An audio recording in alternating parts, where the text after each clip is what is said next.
नमस्कार दर्शकों। Quad bike एक हल्का चार पहियों वाला वाहन है जिसे कठिन रास्तों पर चलने के लिए बनाया गया है। आजकल यह वाहन आम है।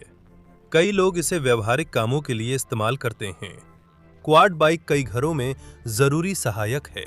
इनसे कृषि भूमि की जुताई की जाती है, सामान ढोया जाता है और इसी तरह के अन्य काम किए जाते हैं। कुछ लोग ऐसे चार पहियों वाले वाहन का उपयोग मछली पकड़ने या शिकार पर जाने के लिए करते हैं। वहीं कुछ लोग इन वाहनों का इस्तेमाल सिर्फ मजे के लिए करते हैं। वे कठिन रास्ते चुनकर दलदल, कीचड़, ढलानों और पत्थरों वाली जगहें पार करने की प्रतिस्पर्धा करते हैं। बहुत कम लोग क्वाड बाइक पर पेशेवर प्रतियोगिताओं में भाग लेते हैं और बच्चों के लिए छोटे, कम पावर वाले मिनी क्वाड भी होते हैं। इस कहानी में मैं आपको इन वाहनों के इतिहास के बारे में बताना चाहता हूँ, कुछ रोचक तथ्यों और रिकॉर्ड्स पर चर्चा करना चाहता हूँ और इस विषय को हर तरह से विस्तार से समझना चाहता हूँ। मैं आपको क्वाड बाइक के बारे में बताने जा रहा हूँ। आप क्रासमोटो चैनल पर हैं, आनंद लें।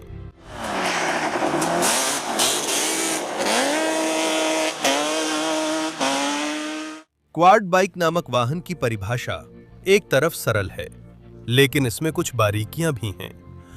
अगर हम शब्द के हिस्से देखें, क्वाड्रो यानी चार, साइकिल यानी पहिया, तो यह किसी भी चार पहियों वाले वाहन के लिए हो सकता है और औपचारिक रूप से इस परिभाषा के अंतर्गत अधिकांश कारें और कोई भी अन्य चार पहियों वाला वाहन आ जाता है। आजकल क्वाड बाइक आमतौर पर चार पहियों वाले ऐसे वाहन को कहते हैं जिसमें हैंडल और मोटरसाइकिल जैसी सीट होती है। क्वाड साइकिल को चार पहियों वाली मोटरसाइकिल या मोटोवेज दे खौत कहा जा सकता है और अंग्रेजी में इसे अक्सर एटीवी, ऑल टेरेन व्हीकल कहते हैं। ये नामकरण पहियों की संख्या से नहीं जुड़ा और वाहनों की एक विस्तृत श्रेणी को कवर करता है। विभिन्न स्रोत क्वाड बाइक के अस्तित्व में आने का समय अलग अलग बताते हैं। कुछ लोग इसकी शुरुआत 19वीं सदी की शुरुआत से मानते हैं, जबकि कुछ 1970 में होंडा के पहले तीन पहियों वाले ऑल टेरेन व्हीकल यूएस 90 के आने को इसका आधार मानते हैं।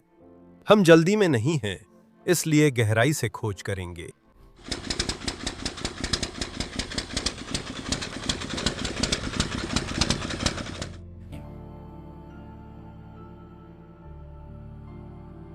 इतिहासकार क्वाड्रासाइकिल के विकास के दो चरण बताते हैं। पहला चरण 19वीं सदी से 20वीं सदी की शुरुआत तक था। 19वीं सदी में व्यक्तिगत परिवहन के रूप में साइकिलें लोकप्रिय होने लगीं और उनकी बनावट लगातार विकसित और बेहतर होती गई। इंजीनियरों ने जल्दी ही साइकिल के तीन और चार पहियों वाले रूप अपनाए। ऐसी बनावट यात्रियों के लिए अधिक स्थिरता और क्षमता की आवश्यकता का जवाब थी। एक संस्करण के अनुसार ऐसे सबसे शुरुआती वाहनों में से एक को बहुत पहले 1819 में एडमंड कार्टराइट द्वारा प्रस्तुत किया गया था। कार्टराइट ने चार पहियों वाली साइकिल अपने जीवन के अंतिम समय में बनाई थी और 1823 में 80 वर्ष की आयु में चल बसे। डोवर दशकों बाद विलर्ड सोयर कार्टराइट के विचारों से प्रभावित हुए और अपनी कृति की फ्रेम में पतली स्टील छड़ें इस्तेमाल की। वे चार पहियों वाली साइकिल का वजन लगभग 32 किलोग्राम तक लाने में सफल रहे। सोयर ने अपना आविष्कार जनता के सामने 1840 में पेश किया और डिजाइन को बेहतर बनाने पर काम जारी रखा। अपग्रेड की गई गाड़ी को सोयर ने 1851 में ग्रेट लंदन प्रदर्शनी में पेश किया। एक अन्य संस्करण के अनुसार ब्रिटिश नागरिक जॉन वॉर्ड को पहला स्थान मिलता है, जिन्होंने 1850 में क्वाड्रीसाइकिल प्रोटोटाइप पेश किया था। यह एक स्थिर रियर व्हील ड्राइव गाड़ी थी जिसमें स्टीयरिंग सिस्टम था। यह गाड़ी सवार के पैरों की ताकत से चलती थी। फ्रेम स्टील का था। पिछले पहियों का व्यास 40 इंच और आगे के पहियों का 34 इंच था। वेलो कार, जो ऐसी हल्की गाड़ियों के नामों में से एक है, लगातार विकसित होते रहे। 1853 की वर्ल्ड एग्जीबिशन में कई प्रोटोटाइप पेश किए गए थे। इनमें से एक में पहिए आयत के कोनों पर लगाए गए थे, जबकि दूसरे में पहिए हीरे के आकार में लगाए गए थे। अंत में इंजीनियरों ने पहली व्यवस्था को प्राथमिकता दी क्योंकि वह अधिक स्थिर थी।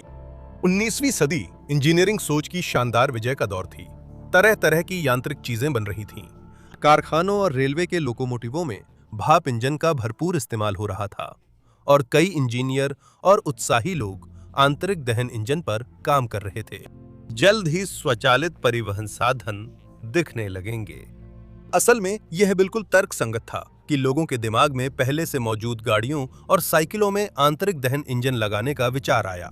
इसी तरह मोटरसाइकिल और कारें अस्तित्व में आईं। तो बात यह है कि साइकिल कार पर इंजन लगाना समय की बात थी। इसी तरह ऐसे वाहन सामने आए जिन्हें क्वाड्रीसाइकिल कहा जाता है। ये मेरी जानबूझकर की गई उच्चारण की गलती है। शब्द की शुरुआत सच में क्वाड्री जैसी सुनाई देती है। ये शब्द 19वीं सदी के अंत और 20वीं सदी की शुरुआत में हर चार पहियों वाली चीज के नाम के लिए लोकप्रिय था। कई शुरुआती कारों के प्रोटोटाइप क्वाड्रीसाइकिल माने जा सकते हैं। उदाहरण के लिए 1884 में ला मार्कीज क्वाड्रीसाइकिल का डेब्यू हुआ, जिसे फ्रांसीसी डे डियोन, बुटोन और त्रेपार्दू ने बनाया था। यह छोटी कार क्वाड्रीसाइकिल का प्रोटोटाइप थी, जिसमें स्टीम इंजन था।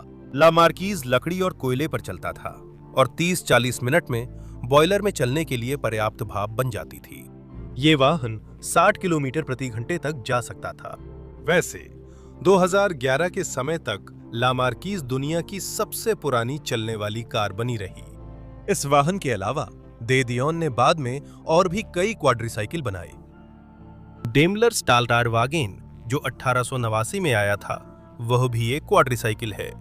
यह दूसरी कार थी जिसे गॉटलिब डेमलर ने विल्हेल्म मायबाच के साथ मिलकर बनाया था।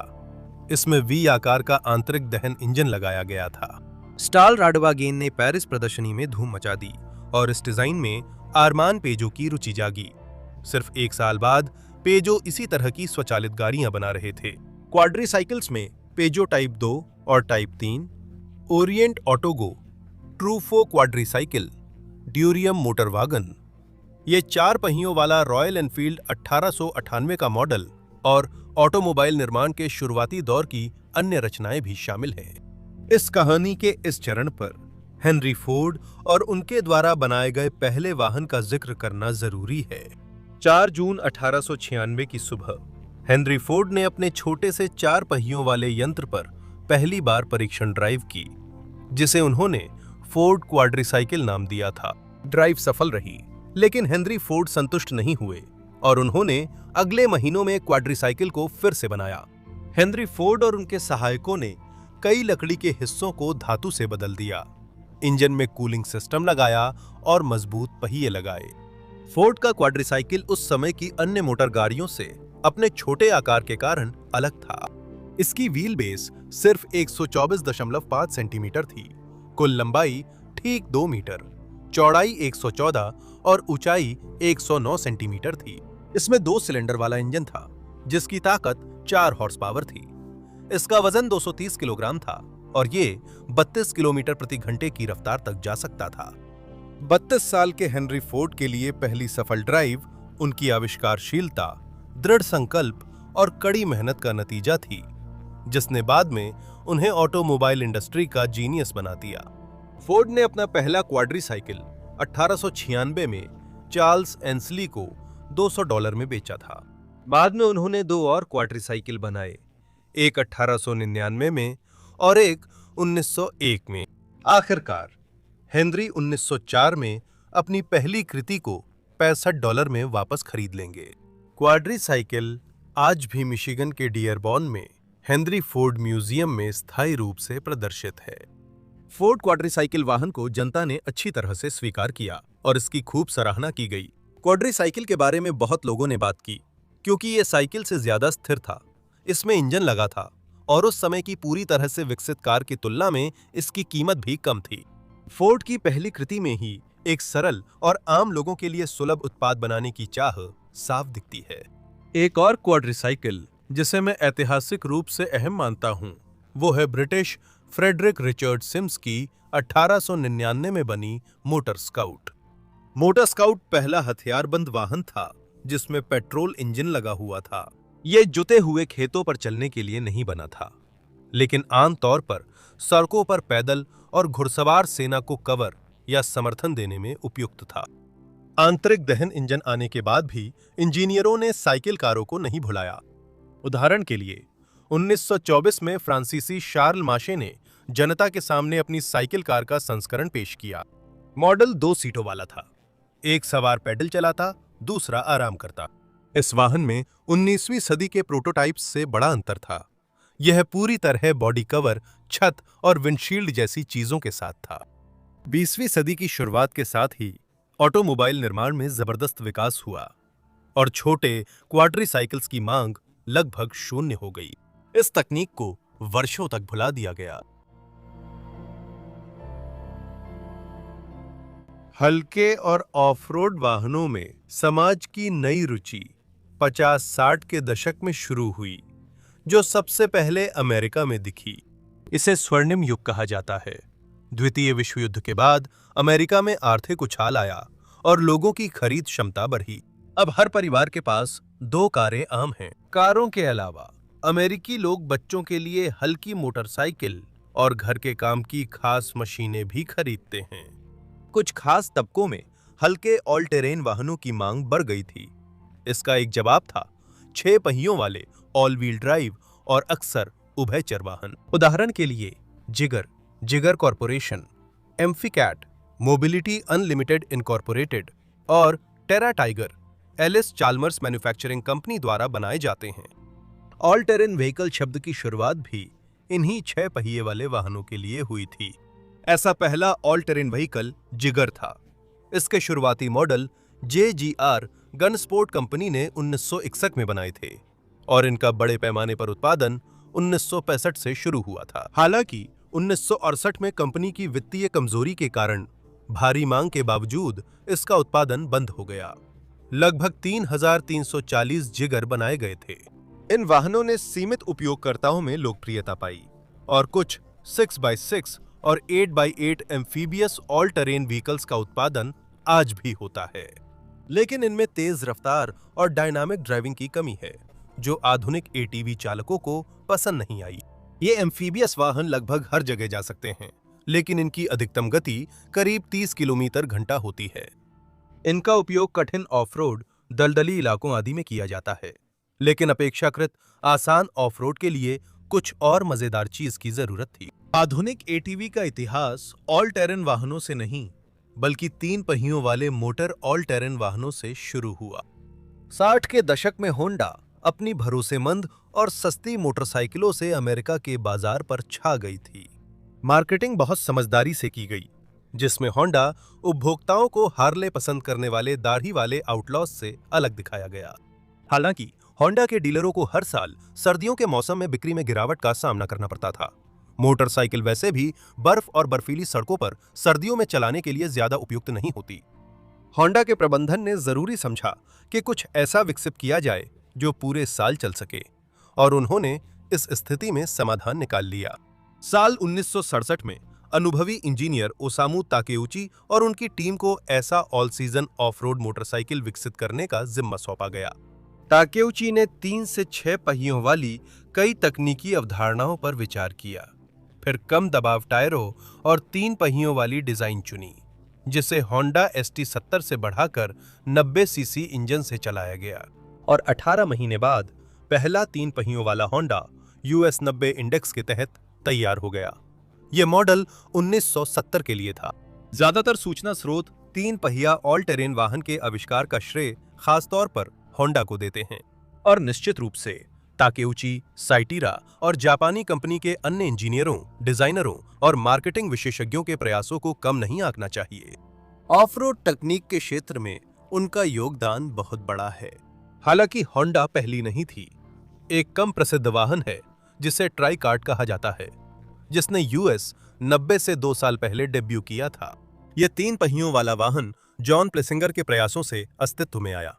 साल 1967 में वो कॉलेज के छात्र थे और उनका ऑल टेरेन वाहन उनकी डिप्लोमा परियोजना के तहत बनाया गया था।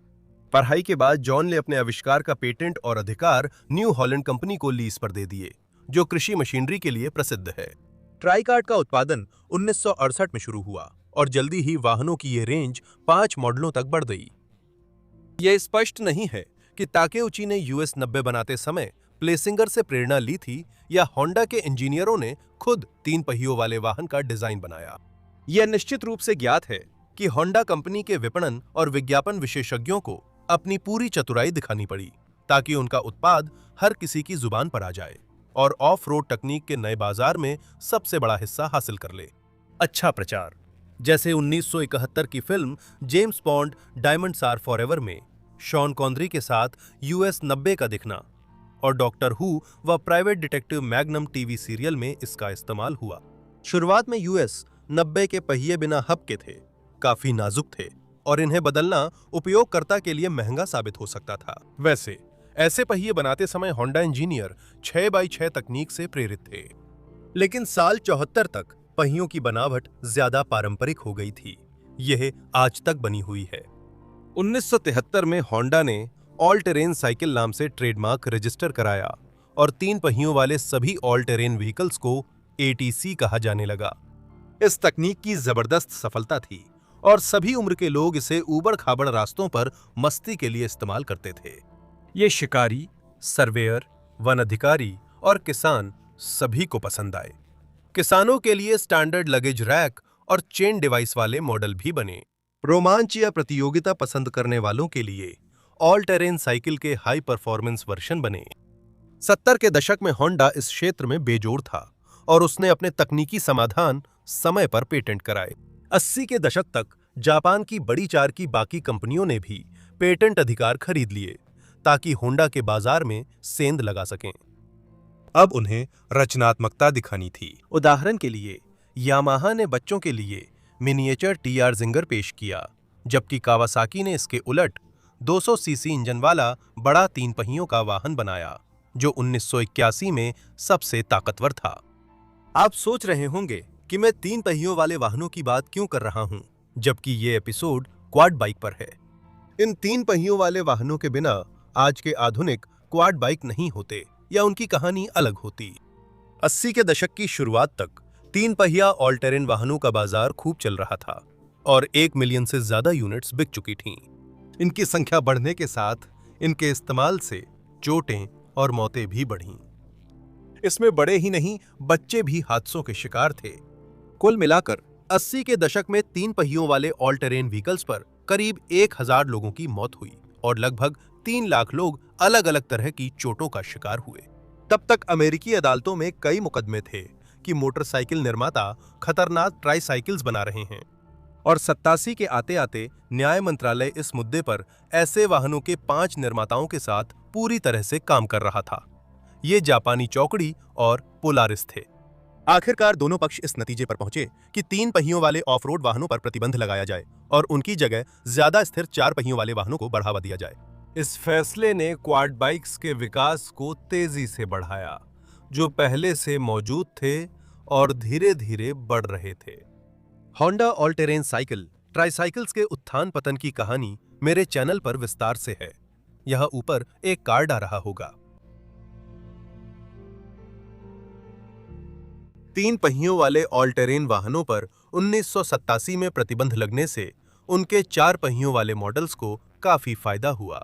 यह एक मोरेटोरियम था जिसमें 3 पहिया वाहन निर्माता 10 साल के लिए ऐसे वाहन बनाना बंद करने पर राजी हुए थे। लेकिन जैसा कि आप देख सकते हैं, इस अवधि के समाप्त होने के बाद भी किसी भी कंपनी ने 3 पहियों वाले ऑल टेरेन वाहनों का उत्पादन फिर से शुरू नहीं किया।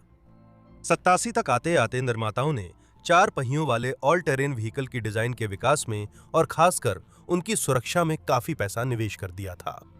क्वाड बाइक्स 3 पहियों वाले ऑल टेरेन व्हीकल से ज्यादा स्थिर होते हैं और इनका 4 पहियों वाला डिजाइन 2 ट्रैक वाला होता है, जो 3 पहियों वाले वाहनों में नहीं होता, सिवाय साइडकार मोटरसाइकिल के। हालांकि आधुनिक quad bike all terrain tricycles के उत्पादन पर मोरेटोरियम लगने के समय नहीं, बल्कि उससे कुछ समय पहले ही आ गई थी। सुजुकी अक्सर आधुनिक अर्थों में क्वाड बाइक के निर्माण का श्रेय खुद को देती है, लेकिन उससे बहुत पहले जब 1982 में सुजुकी के अक्की गोता ने अपने खुद के ट्राईसाइकिल सुजुकी ऑल्ट 125 पर चौथा पहिया लगाने का जोखिम उठाया, एक और क्वाड बाइक मौजूद थी। ये रुप्पगो जो है, ये दुनिया का पहला आधुनिक 4 पहिया क्वाड बाइक है। रुप इंडस्ट्रीज 4 पहिया quad bike, karting, snowmobile, mini bike और अन्य ऑफ रोड वाहनों के पहले अमेरिकी निर्माताओं में से एक थी। कंपनी की स्थापना मिक्की रुप ने 1959 में की थी और इसका काफी प्रभाव था, क्योंकि इसने कई ऐसे डिजाइन बनाए जिन्हें बाद में अन्य निर्माताओं ने बड़ी सफलता के साथ कॉपी किया। रुप गोजो का उत्पादन 1973 में शुरू हुआ था। शुरुआत में क्वाड बाइक में 8 हॉर्स पावर का इंजन था, जबकि मिनी वर्जन में 3.5 हॉर्स पावर का इंजन लगाया गया था। बाद में उत्पादन के दौरान आप क्वाड को विकल्प के तौर पर सिंगल सिलेंडर वाले 2 स्ट्रोक केलर इंजन के साथ ऑर्डर कर सकते थे, जिसकी क्षमता 295 सीसी थी, जो गोजो को तेज ऑफ-रोड वाहन बनाती थी और जो 90 किमी घंटा की रफ्तार पकड़ सकता था। यह स्पष्ट नहीं है कि रूप गोजो के कितने यूनिट बने, लेकिन 70 के दशक के अंत में वित्तीय समस्याओं के कारण कंपनी ने उत्पादन बंद कर दिया और 78 में दिवालिया हो गई। विडंबना है कि रूप अपने समय से आगे था, जबकि क्वाड बाइक्स की लोकप्रियता 10 साल बाद आई। कुछ लोग 4 पहियों वाली होंडा ओडिसी, जो 77 में बनी थी, को शुरुआती आधुनिक क्वाड बाइक्स मानते हैं। हालांकि ओडिसी एक छोटी कार है, इसमें स्टीयरिंग व्हील भी कार जैसा ही है। चलो वापस सुजुकी पर आते हैं। मैंने बताया था कि 70 के दशक में 3 पहियों वाले ऑल टेरेन व्हीकल्स के सेगमेंट में होंडा का दबदबा था और जापानी मोटो4 की बाकी 3 कंपनियां इसमें देर से आईं। 80 के दशक की शुरुआत में उन्होंने भी कोशिश की, और जब आपको दूसरों को पकड़ना होता है तो या तो आप अपनी समझदारी और नवाचार दिखाएंगे या फिर ज्यादातर मामलों में कुछ खास नहीं कर पाएंगे। फिर सुजुकी के एक इंजीनियर को 4 पहियों वाला ऑल टेरेन व्हीकल बनाने का आइडिया आया। दांव इस बात पर लगाया गया था कि बाजार में यह एक नई और अनोखी चीज होगी जो निश्चित रूप से लोगों की दिलचस्पी जगाएगी। 1982 में अक्की गोटो ने 3 पहियों वाले अल्ट 125 मॉडल को आधार बनाकर 4 पहियों वाली क्वाड बाइक बनाई। एक साल में इस डिजाइन को बड़े पैमाने पर उत्पादन के लिए तैयार किया गया और 83 में सुजुकी क्वाड्रनर 125 4x6 क्वाड बाइक का डेब्यू हुआ। इस क्वाड बाइक, जिसका नाम LT 125 था, ने ऑफ-रोड प्रेमियों और डीलरों को न सिर्फ अपने नए लुक और 4 पहियों वाले चेसिस से, बल्कि ऑटोमेटिक क्लच और 5 फॉरवर्ड व 1 रिवर्स गियर वाली ट्रांसमिशन से भी सुखद रूप से हैरान कर दिया। असल में 4x6 का मतलब था 4 पहिए और गियर बॉक्स में 6 गियर। ये छोटी क्वाड बाइक 11 हॉर्स पावर के इंजन से लैस था, जो अपनी जरूरतों को पूरा करने के लिए पूरी तरह से पर्याप्त था। और जानते हैं सुजुकी के मार्केटिंग वालों ने कौन सा विज्ञापन स्लोगन बनाया था? उद्धरण, ऐसी सवारी का अनुभव करें जैसा आपने पहले कभी महसूस नहीं किया। सुजुकी की नई ऑल टेरेन व्हीकल। चौथे पहिए के जुड़ने से ऑफ रोडिंग का अनुभव चौथे आयाम में चला जाता है। सुजुकी कंपनी को अच्छी तरह से समझ में आ गया था कि वे तकनीक के एक नए क्षेत्र में कदम रख चुके हैं, जिसमें संभावनाएं हैं, और वे तेजी से अपने मॉडल रेंज का विस्तार करने की कोशिश कर रहे थे। सिर्फ 84 में ही पब्लिक को LT 125 के अलावा सबसे छोटे राइडर्स के लिए LT 50 मॉडल और एक बड़ा यूटिलिटी LT 185 भी पेश किया गया। तब माना जाता था कि 3 पहिया क्वाड बाइक रेस में बेजोड़ हैं।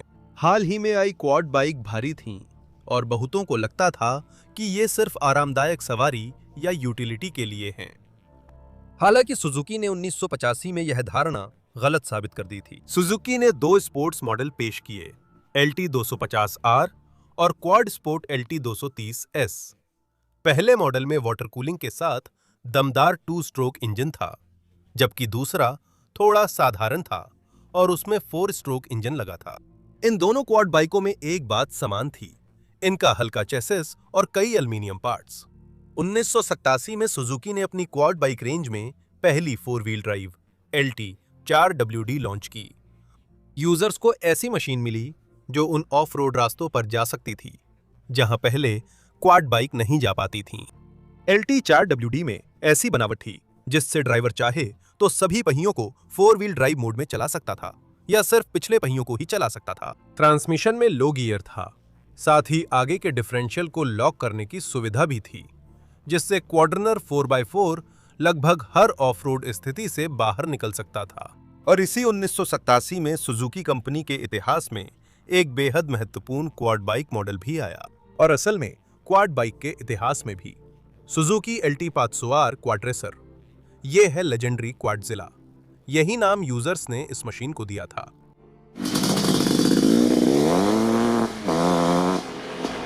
ये अपने समय की सबसे आक्रामक और बेखौफ क्वाड बाइक थी, जिसमें 500 सीसी का 2 स्ट्रोक पावर था जो हर जगह लीड करने को तैयार रहता था।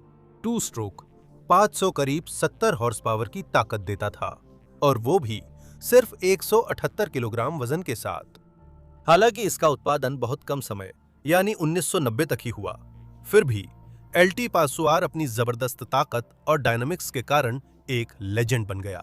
चाहे ट्रैक, रेत के टीले हों या जंगल, LT 500R हमेशा आगे रहता था। अन्य कंपनियों के प्रतियोगी भी पीछे नहीं थे। 1984 में होंडा ने भी अपनी 4 पहियों वाली गाड़ी पेश की थी। ये मॉडल TRX 200 था। साल 85 में दुनिया की पहली 4 wheel drive quad bike launch हुई। ये होंडा 4 ट्रैक्स TRX 350 4x4 था। इसमें लिमिटेड स्लिप डिफरेंशियल और ऑयल कूलर वाला इंजन था। एक साल बाद क्वाड बाइक की बिक्री बढ़ाने की शुरुआत हुई और इसी 1986 में मॉडल लाइनअप में एक स्पोर्ट्स मॉडल 4 ट्रैक्स 250R जोड़ी गई, जिसमें 2 स्ट्रोक हाई परफॉर्मेंस इंजन था। यामाहा भी पीछे नहीं रहना चाहती थी और 1985 में उनकी पहली 4 पहियों वाली क्वाड बाइक YFM 200 बिक्री के लिए आई। 1986 में यामाहा ने ट्राइजिंगर की जगह 4 पहियों वाला मॉडल पेश किया। यह एक छोटा बच्चों का क्वाड था जिसमें 60 सीसी का 2 स्ट्रोक इंजन था। एक साल बाद 1987 में बैंशी 350 मॉडल ने डेब्यू किया, जिसमें 2 स्ट्रोक ट्विन सिलेंडर इंजन था। और भले ही इसकी पावर सुजुकी की क्वाडजिला से थोड़ी कम थी, 53 हॉर्स पावर बनाम 70 हॉर्स पावर, लेकिन इसे बहुत सारे प्रशंसक मिले। इसके अलावा यह मॉडल काफी लंबे समय तक बाजार में मौजूद रहा। बैंशी को 1987 से लेकर 2012 तक बनाया गया था। अमेरिका के कुछ बाजारों और बाद में कनाडा में बिक्री और उत्पादन का बंद होना पर्यावरणीय नियमों के कड़े होने के कारण हुई थी। 1987 में यामाहा ने एक और क्वाड बाइक मॉडल पेश किया, स्पोर्ट्स वॉरियर 350। वॉरियर दुनिया का पहला स्पोर्ट्स क्वाड बाइक था जिसमें इलेक्ट्रिक स्टार्टर था, और यह दुनिया में सबसे ज्यादा बिकने वाला स्पोर्ट्स क्वाड भी बना। वॉरियर को 350 सीसी के 4 stroke engine, 6 speed gear box, adjustable long travel suspension और आगे पीछे हाइड्रोलिक डिस्क ब्रेक से लैस किया गया था। साल 1987 में बिग बेयर 350 पेश किया गया था। यह यामाहा की पहली 4 व्हील ड्राइव क्वाड बाइक थी। और टेरा प्रो मॉडल, जो इंजन से पावर टेक ऑफ डिवाइस की मौजूदगी के लिए खास है। असल में टेरा प्रो एक कृषि मशीन थी जिस पर कई तरह के उपकरण लगाए जा सकते थे। घास काटने की मशीन, कल्टीवेटर, कृषि स्प्रेयर, खंभों के लिए गड्ढा खोदने वाले और बहुत कुछ। टेरा प्रो में 4 स्ट्रोक 350 सीसी का इंजन था, जिसमें ऑयल रेडिएटर और फोर्स्ड कूलिंग के लिए फैन लगा था। हाई लो रेंज के साथ 10 स्पीड ट्रांसमिशन, रिवर्स और लॉक होने वाला रियर डिफरेंशियल था। अब जापानी चौकड़ी में सिर्फ कावासाकी कंपनी देखनी बची है। ये कंपनी अपनी पहली 4 पहियों वाली क्वाड बाइक 1985 में पेश करेगी, और ये मॉडल बायो 185 या KLF 185 होगा। और कुल मिलाकर ये अपने प्रतिस्पर्धियों के जैसी ही एक बाइक थी। एक साल बाद मॉडल रेंज में बड़ी बायो 300 भी शामिल हो गई।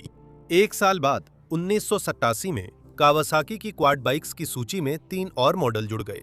महावा 110 और 250 हल्की 4 पहिया गाड़ियां थीं, जो सक्रिय मनोरंजन के लिए बनी थीं। दूसरे में शक्तिशाली 4 स्ट्रोक इंजन था, जिसमें 4 वॉल्व वाला सिलेंडर हेड था। तीसरा मॉडल था स्पोर्ट्स टी-कैट 4, जिसमें 2 स्ट्रोक 250 सीसी का इंजन था। 1989 में bio 300 quad bike model all wheel drive बन गया। क्वाड बाइक रेस में अमेरिकी ब्रांड पोलारिस भी शामिल हुआ। शुरुआत में पोलारिस ने 3 पहियों वाले ऑल टेरेन व्हीकल्स की लोकप्रियता के चलते इस कॉन्फ़िगरेशन के साथ कुछ खास मशीनें बनाई थीं। पोलारिस ट्रेल बॉस 250, जो 1985 में पेश किया गया था, पोलारिस कंपनी की पहली प्रोडक्शन क्वाड बाइक बनी। ट्रेल बॉस में फूजी का 2 स्ट्रोक इंजन था, जो स्नोमोबाइल में भी आता था, पर इसकी इंजन क्षमता कम थी। स्नोमोबाइल से एक समाधान आया जो जापानी बिग 4 की क्वाड बाइक्स के लिए नया था, वेरिएटर। 80 के अंत और 90 की शुरुआत की आर्थिक मंदी में पोलारिस ने अमेरिकी क्वाड बाइक बाजार में करीब 25% हिस्सेदारी हासिल की थी। 1990 में एक दिलचस्प मॉडल आया, बिग बॉस 4x6, 6 पहियों वाला यूटिलिटी क्वाड बाइक। उसी साल ट्रेल बॉस 350 ने डेब्यू किया, जिसमें 4x4 ड्राइव और लिक्विड कूलिंग इंजन था। 350 की 4x2 3 पहियों वाली वर्जन भी थी।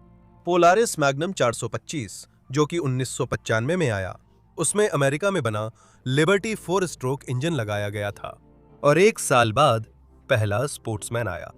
और अमेरिकी महाद्वीप पर, खासकर कनाडा में, एक कंपनी है जो लंबे समय से अलग अलग ऑल टेरेन व्हीकल्स बनाती है और सबसे ज्यादा अपने स्नोमोबाइल्स के लिए जानी जाती है। ये बॉम्बार्डियर रिक्रिएशनल प्रोडक्ट्स हैं, या संक्षेप में बीआरपी। शुरुआत में कंपनी स्नोमोबाइल्स बनाती थी, लेकिन परिवहन साधनों की बढ़ती लोकप्रियता से बॉम्बार्डियर रिक्रिएशनल प्रोडक्ट्स की प्रोडक्ट लिस्ट बढ़ गई। इसी तरह 1972 में एक सहायक कंपनी कैन एम बनाई गई, जिसने 1972 से 1987 के बीच मोटोक्रॉस और एंड्यूरो के लिए हाई परफॉर्मेंस मोटरसाइकिलों का निर्माण किया। कैन एम मोटरसाइकिलें स्पेनिश बुल्टाकोवा तकनीक पर बनी थीं, जिनमें एक स्टैंडर्ड फ्रेम था जो अलग अलग क्षमता के इंजनों के लिए उपयुक्त था। इसमें रोटेक्स इंजन लगे थे, जो बॉम्बार्डियर की सहायक कंपनी थी। कैन एम मोटरसाइकिलें अमेरिका की कई रेसों में मशहूर हुईं। 1997 में कंपनी का पुनर्गठन किया गया और इसके प्रबंधन ने ऑल टेरेन व्हीकल की नीश मार्केट को लक्ष्य बनाया। फरवरी 1998 में ट्रकस्टर नामक यूटिलिटी क्वाड बाइक का प्रोटोटाइप पेश हुआ था। बाद में उसी साल कंपनी बीआरपी ने अपने दूसरे ऑल टेरेन व्हीकल DS 650 पर काम शुरू किया, जिसे खेल प्रेमियों के लिए डिजाइन किया गया था। कैन एम के इतिहास के बारे में विकिपीडिया लेख के अनुसार 2004 में इस मॉडल ने डकार रैली में क्वाड वर्ग जीता था, जिसे फ्रांसीसी एंटुआन मोरेल चला रहे थे। हालांकि डकार में क्वाड का अलग वर्ग 2009 से शुरू किया गया था। ट्रकस्टर अपनी इस खासियत के लिए मशहूर था कि उसका फ्यूल टैंक और इंजन पीछे की तरफ शिफ्ट किए गए थे, जिससे सीट के आगे खाली जगह बन जाती थी, जहां आमतौर पर टैंक होता है। इसी वजह से ड्राइवर का बैठना उतरना आसान हो जाता था। कई किसान, वनरक्षक, पशुपालक और दूसरे कामगार, जिन्हें दिन भर में कई बार एटीवी पर चढ़ना उतरना पड़ता था, उन्होंने इस खासियत की खूब सराहना की। क्वेस्ट मॉडल बाद में आया था, जो ट्रकस्टर ही था, लेकिन इसमें कंटिन्यूअसली वेरिएबल ट्रांसमिशन था। 2000 में बॉम्बार्डियर रिक्रिएशनल प्रोडक्ट्स ने ट्रकस्टर एक्सेल नाम से एक नया एटीवी वेरिएंट पेश किया। यह पहला 4x4 एटीवी था जिसमें टिल्टिंग कार्गो बेड था। तो हमने आपके साथ पिछली सदी के 80 और 90 के दशक में एटीवी की लोकप्रियता के उफान और 4 पहियों वाले एटीवी के सक्रिय विकास के दौर को देखा। कुल मिलाकर उस समय एटीवी के मुख्य प्रकार उनकी बनावट और उपयोग के हिसाब से तय हो गए थे, और ये वर्गीकरण पहले से लोकप्रिय 3 पहियों वाले ऑल टेरेन व्हीकल्स पर पहले ही आजमाया जा चुका था। इस अध्याय के अंत में मुझे लगता है सोवियत संघ में बनी 2 एटीवी मॉडलों का उल्लेख जरूरी है। 80 के दशक के मध्य तक सोवियत संघ ने देखा कि विदेशों में हल्के एटीवी आम और लोकप्रिय हो गए हैं।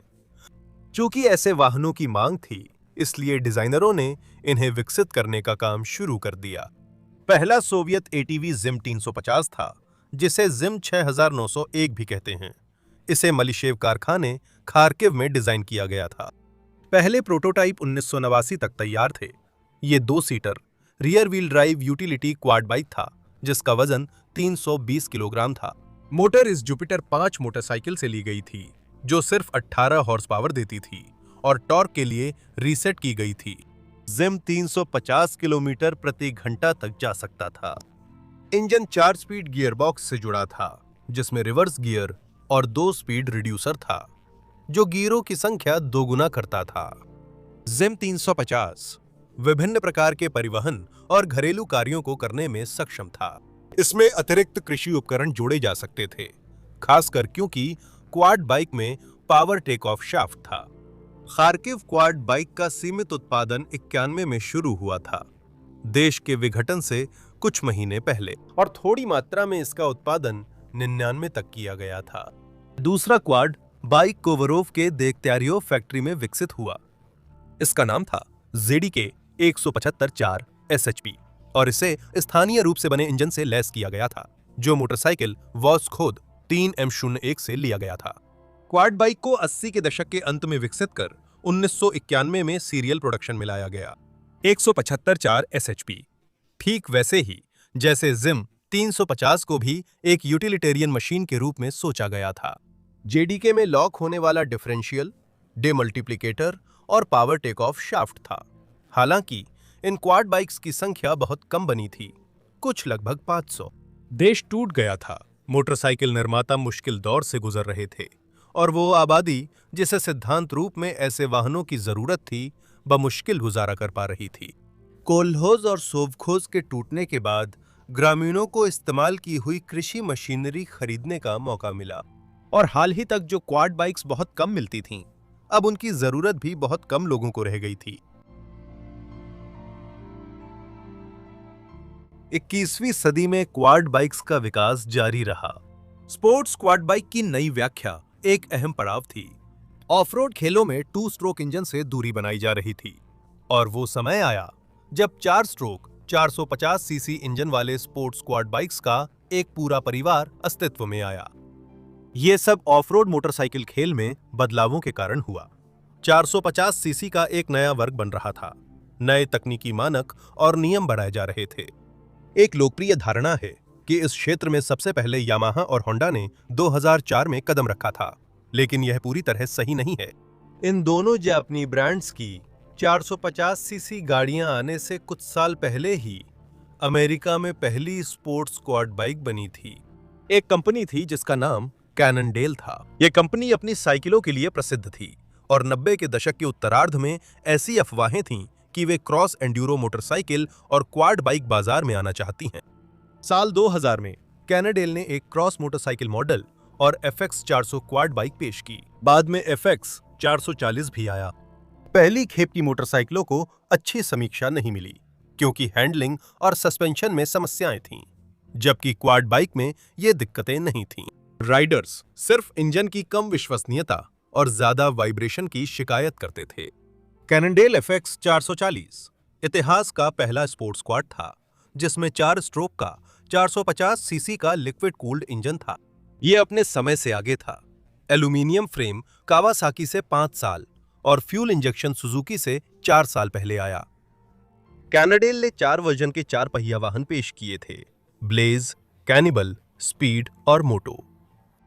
कंपनी अपने ग्राहकों का समर्थन करने की कोशिश कर रही थी। समस्याओं की स्थिति में कंपनी रिकॉल अभियान चलाती थी, लेकिन यह खुशी का सिलसिला 2003 में खत्म हो गया जब कैननडेल मुश्किलों का सामना नहीं कर पाई और दिवालिया हो गई। एक साल बाद सब होंडा यामाहा क्वाड बाइक की बात कर रहे थे। कैननडेल को लोग भूल गए थे। यह बहुत संभव है कि FX 440 ने ही 450 वर्ग के विकास को बढ़ावा दिया हो। 2004 में इस क्षेत्र में होंडा और यामाहा ने सफलता हासिल की। उन्होंने क्रमशः TRX 450R और YFZ 450 मॉडल पेश किए। ये सबसे हल्की क्वाड बाइक्स थीं, जिनमें लॉन्ग ट्रैवल सस्पेंशन और दमदार 4 स्ट्रोक फ्यूल इंजेक्टेड इंजन थे। असल में आपको एक रेसिंग क्वाड बाइक मिलती थी जो शोरूम से निकलते ही ट्रैक पर दौड़ने को तैयार रहती थी।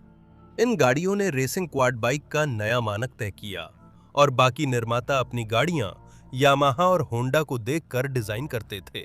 450 सीसी इंजन वाली रेसिंग क्वाड बाइक्स का विकास सिर्फ बड़ी जापानी चौकड़ी तक सीमित नहीं रहा।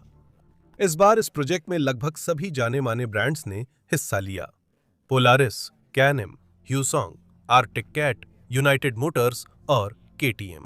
वैसे आखिरी नाम यानी KTM ने इस क्षेत्र में इसलिए कदम रखा क्योंकि पोलारिस के पास KTM के 25% शेयर थे और पोलारिस ने अपने sports quad bike Polaris outlaw 450 MXR के लिए KTM से इंजन मंगवाए थे। KTM प्रबंधन ने अपनी स्पोर्ट्स 4 पहिया all terrain vehicle series launch करने का सोचा। उनके 4 मॉडल थे।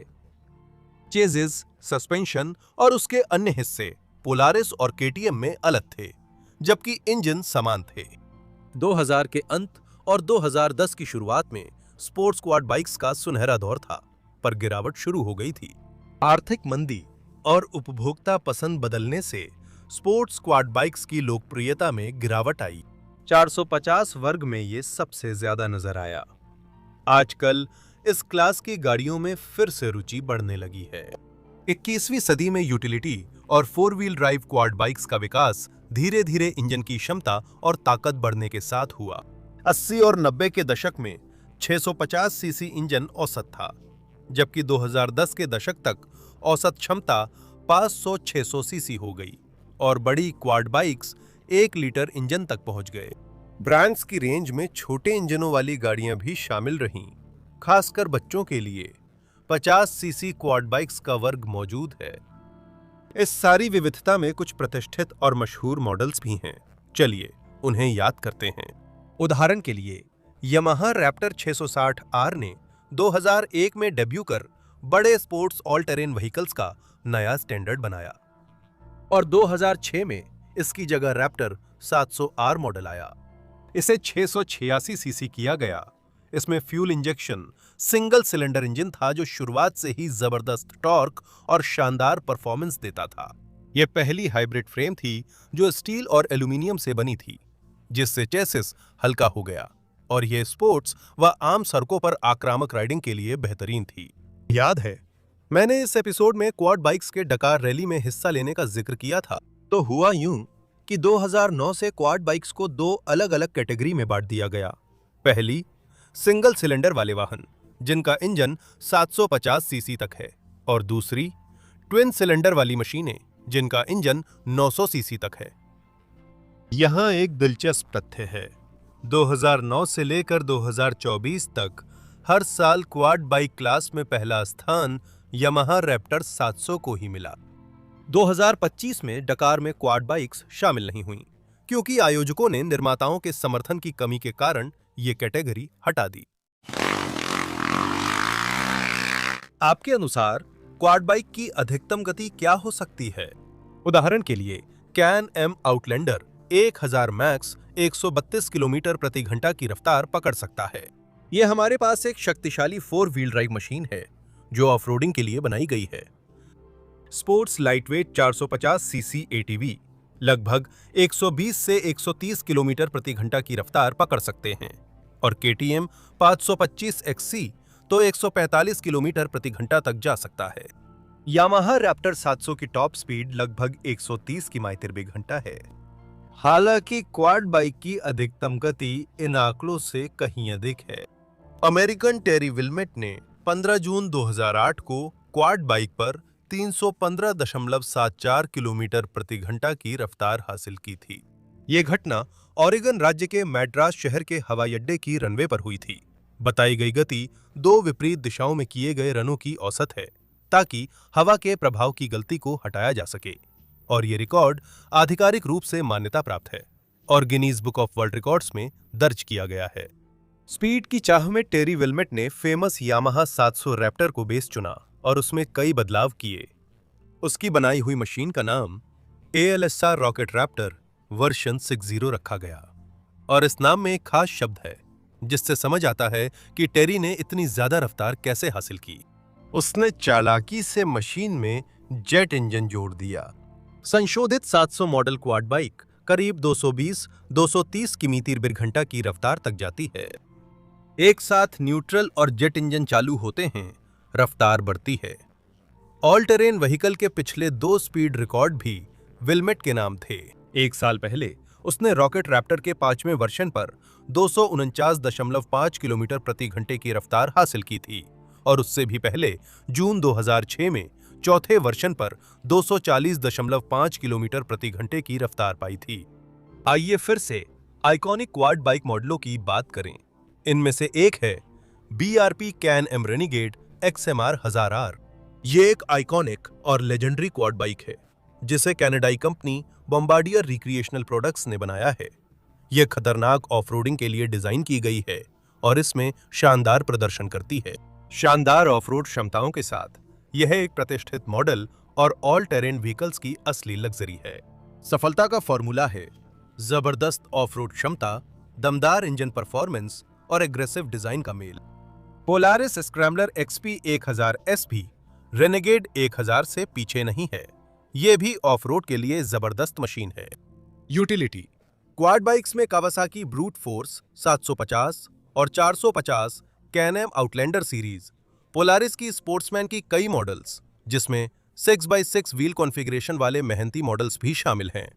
होंडा फोरमैन और सुजुकी किंग क्वाड फैमिली ने खुद को बेहतरीन साबित किया है। यामाहा ग्रिजली 700 और पूरी grizzly utility quad bike family के बारे में और कहना जरूरी है, जिसकी शुरुआत 1998 में हुई थी। 2007 में ग्रिजली 700 आया और ये इतिहास का पहली क्वाड बाइक थी जिसमें EPS electric power steering system लगा था, यानी इलेक्ट्रिक स्टीयरिंग असिस्ट। ऐसी प्रणाली ड्राइवर द्वारा स्टीयरिंग पर लगने वाले प्रयास को कम करती है, जिससे आराम बढ़ता है और कुल मिलाकर एटीवी की क्षमताएं भी बढ़ जाती हैं। आजकल ये प्रणाली कई बड़ी क्वाड बाइक्स में आम हो गई है। ये कहना जरूरी है कि 2020 के दशक में क्वाड बाइक्स कई ब्रांड बनाते हैं, न कि सिर्फ वही जो पहले बताए गए।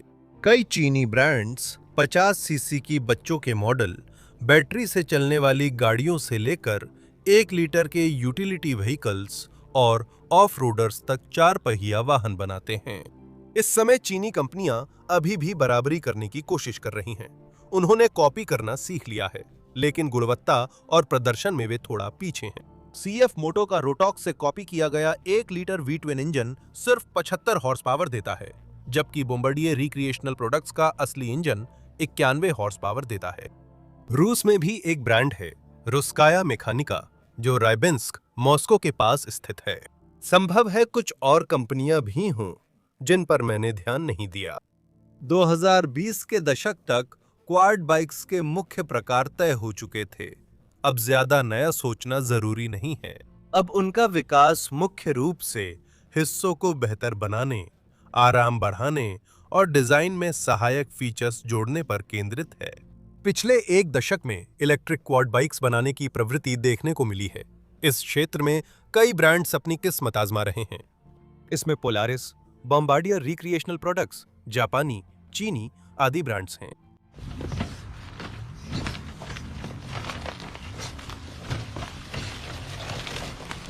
अंत में मैं क्वाड बाइक्स के कुछ रिकॉर्ड्स के बारे में बताऊंगा। ऑल टेरेन व्हीकल पर सबसे लंबी यात्रा 3 ऑस्ट्रेलियाई वलेरियो दे सिमोनी, क्रिस्टोफर डामर्ट और जेम्स केनियोन ने की थी। उन्होंने अपने एडवेंचर का नाम क्वाड स्क्वाड एक्सपेडिशन रखा। हर कोई अपने अपने quad bike Yamaha grizzly 700 FI 4x4 EPS पर था। लड़कों ने इस्तांबुल, तुर्की से शुरुआत की 10 अगस्त 2010 को और 437 दिन और 19 घंटे में 37 देशों से होते हुए अपने ओडोमीटर पर 56,239 किलोमीटर का सफर तय किया। रिकॉर्ड टीम में सबसे कम ओडोमीटर रीडिंग के आधार पर बना है। तीनों ने 22 अक्टूबर 2011 को सिडनी, ऑस्ट्रेलिया में फिनिश किया। यात्रा के दौरान क्वाड बाइक बदली नहीं गई, यानी वही 3 यामाहा जो इस्तांबुल से शुरू हुई थीं, वे ही सिडनी में फिनिश हुईं। रास्ते में जरूरत के हिसाब से मरम्मत की जाती थी। जेमी की क्वाड बाइक यात्रा के बाद सिडनी, ऑस्ट्रेलिया के पावर हाउस म्यूजियम को उपहार में दी गई। सबसे बड़ी क्वाड बाइक परेड 16 सितंबर 2009 को हुई थी। Rocky Mountain all terrain vehicle jamboree कार्यक्रम में, जो यूटा राज्य के रिचफील्ड शहर में हुआ था, वहां इतनी बड़ी संख्या में क्वाड बाइक सवार इकट्ठा हुए कि एक विश्व रिकॉर्ड स्थापित किया जा सका। परेड की शुरुआत 1947 क्वाड बाइक के साथ हुई थी। हालांकि यात्रा के दौरान कुछ को बाहर कर दिया गया और अंतिम संख्या 1870 रही। क्वाड बाइक पर सबसे लंबा विली करने के कई रिकॉर्ड हैं और इस रिकॉर्ड की अलग अलग उपश्रेणियां भी मौजूद हैं। उदाहरण के लिए सबसे ज्यादा लोगों के साथ रिकॉर्ड भी है। असंशोधित Honda quad bike 350 FourTrax पर 17 लोग चढ़ गए और उन्होंने पीछे के पहियों पर 50 मीटर तक विली किया। क्वाड बाइक पर सबसे लंबा रिवर्स विली करने का रिकॉर्ड रोजर लेब्लान ने बनाया। उन्होंने 1579 मीटर 67 सेंटीमीटर की दूरी तय की। सबसे लंबा साइड विली, जिसमें एक तरफ के 2 पहिए हवा में और 2 पहिए सड़क पर थे, फ्रांसीसी स्टंटमैन यानिक ड्यूपॉन ने बनाया। उन्होंने इस स्थिति में 34 किलोमीटर 279 मीटर की दूरी तय की। सबसे लंबी जंप क्वाड बाइक पर रैंप से 2008 में मेलबर्न में जॉन गेटर ने लगाई थी। उन्होंने 53 मीटर 92 सेंटीमीटर की छलांग लगाई। दोस्तों, इसी के साथ मेरे क्वाड बाइक पर कुछ शब्द यहीं खत्म होते हैं। क्वाड बाइक की कहानी दिलचस्प और अनोखी है। उम्मीद है मैंने आपको इससे परिचित कराया। आपका ध्यान देने के लिए बहुत बहुत धन्यवाद। अगर आपको यह एपिसोड पसंद आया हो तो कृपया लाइक जरूर करें, इस कहानी को अपने अच्छे दोस्तों के साथ साझा करें और चैनल को सब्सक्राइब करें अगर आपने अब तक नहीं किया है। कमेंट्स में बताएं, क्या आपने कभी क्वाड बाइक चलाई है या मोटरसाइकिल जैसी सीटिंग वाली 4 पहियों की गाड़ी के मालिक हैं। आपके साथ था चैनल क्रसमोटो। फिर मिलेंगे।